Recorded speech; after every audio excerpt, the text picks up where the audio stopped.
I haven't set foot in the woods in over 20 years. Not once. Not even driven through that part of Michigan. You know how some places cling to you? Like a smell you can't wash off. That camp, that goddamn scout camp, still clings to me like pine sap and dried blood. I'd heard of the Michigan Dogman before all this, some tall tale the locals like to throw around, about a wolf that walks on two legs and screams like a man. I thought it was bullshit, just campfire talk. But after that summer, after what I saw with my own eyes, I know better. Back then, in summer '92, it started with the howling. Not the regular kind, not the distant coyote chatter that comes in short yips. This was different. Low, long, almost like moaning. It rolled over the hills like a warning, bringing with it a deep sense of dread. Every night, just after lights out, it would start up, usually far off in the woods, sometimes frighteningly close, always the same note, combining elements of a howl and a deep, sorrowful scream. I can still hear it in my nightmares, even after all this time. The first night, we laughed about it, told ghost stories and tried to scare each other. But by the third night, none of us were laughing. Even the counselors stopped pretending it was funny. One of them, a guy named Mike, stopped going out alone at night. Even for quick trips to the latrine, he'd grab another counselor to come with him, always glancing over his shoulder like he expected something to be there. But no one was making fun of him. We all felt the same, even though no one openly said anything. Some of the kids started sleeping with their boots on. I remember because I did it too. Nobody said it out loud, but we all felt the same thing. Something was out there. Tyler was the first to actually see it. At least he was the first to say anything. He was 2 bunks down from me, kind of a quiet kid, one of those kids who always seemed like he was watching the world instead of being part of it. He came back from a dawn latrine run, pale and shaking. Said he saw something by the tree line. Looked like a weird dog, he whispered that morning, eyes wide. But standing up, on 2 legs, it was just watching me. Of course, some of the other kids laughed, said he was dreaming or trying to one-up the scary stories. But Tyler didn't back down. He wouldn't even go near the woods after that. Stayed close to the cabins, jumped whenever a branch snapped. The counselors tried to brush it off. They said it was a bear maybe, or a deer spooked by something. But we knew better. Bears don't howl like that. After Tyler's sighting, the whispers started. Other kids said they'd seen movement in the trees at night. A shape, a shadow. Some even said they'd heard sniffing outside their windows, like a big animal just standing there, searching, waiting. And the howls didn't stop. If anything, they got louder, closer, more persistent. Like whatever it was, it knew we were afraid. And it used that to drive us insane. It happened a few nights after Tyler's sighting. We just settled into our sleeping bags when I heard it, scratching. Not like a squirrel or raccoon trying to climb something. This was slow, intentional. It scraped along the outer wall of our cabin, right behind where my head was resting. Long, deliberate drags, then a pause, then again. And then the smell hit me. It poured through the cracks in the wall like a living thing. Wet dog, rotting meat, and something sharp and chemical, like burnt hair and metal. My stomach clenched so hard I nearly gagged. It was so strong I could taste it, thick and oily at the back of my throat. My heart slammed against my ribs so loud I was sure the others could hear it. The scratching kept going. I slowly sat up, careful not to make a sound. The other boys were asleep or pretending to be. I inched toward the gap between the logs in the cabin wall, just wide enough to peek through. Then I saw it. It was hunched down, facing the cabin, maybe 5 feet away, huge, at least 7 feet if it had been standing. Its back was arched like a wolf stalking prey, but its arms were too long. They ended in thick, black claws, one of which it was using to test the strength of wood, as if it knew I was watching. Its skin, no, its fur, was dense, dark, and matted, wet-looking, like it had just crawled out of a swamp. But it was the face that froze me, an elongated snout like a dog, sure, but too wide with too much muscle. It had these human-like cheekbones and dark, leathery lips that pulled back unnaturally, exposing rows of yellow teeth. including two massive asymmetric canines. Its eyes reflected the moonlight, as if they were glowing, and they moved, twitched, like they were searching for something, even in total darkness. Then it hesitated, lifted its nose into the air, sniffed once, then again.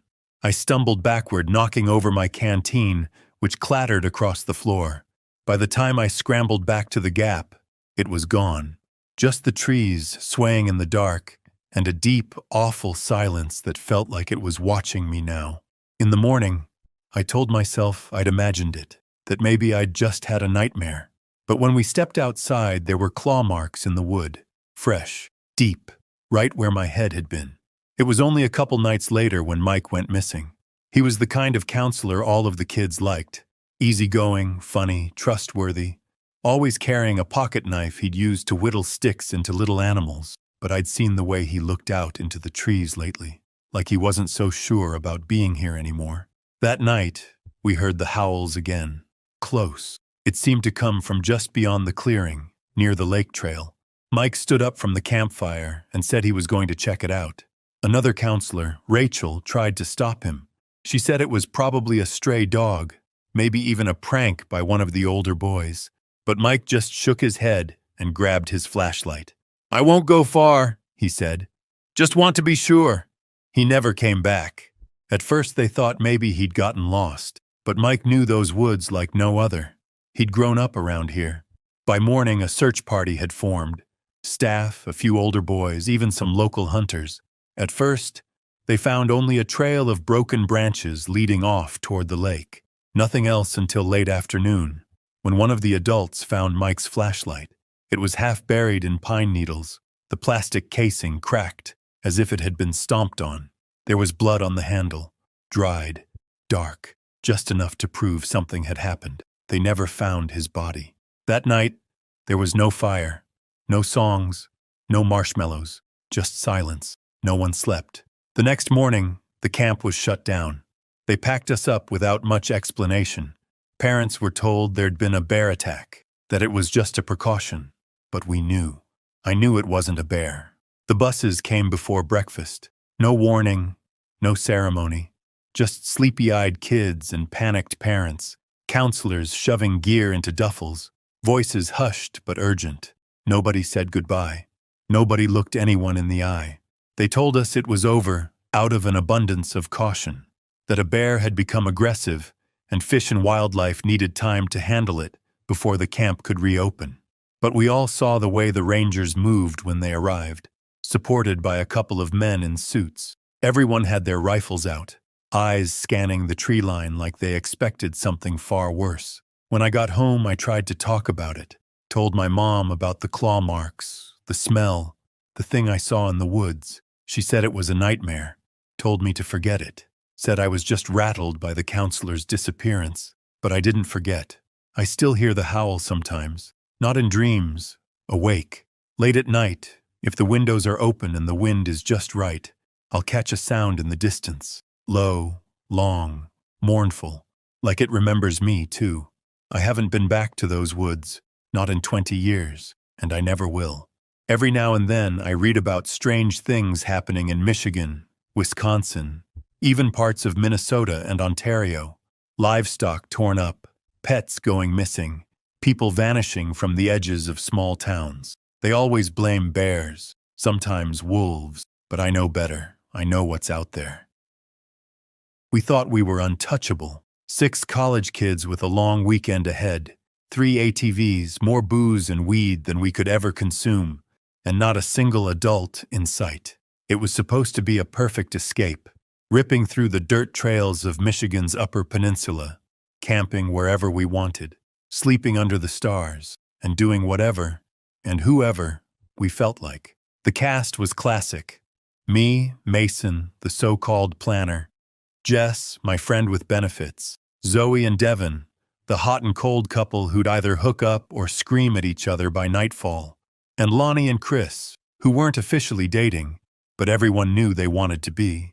We found a spot off a narrow logging trail near a river, secluded, no cell signal, just the rush of water, the chirp of cicadas, and our engines growling through the woods. We set up 3 tents in a triangle around the fire pit, cracked open beers, and lit the first joint before the sun even dipped behind the trees. The first night felt like magic.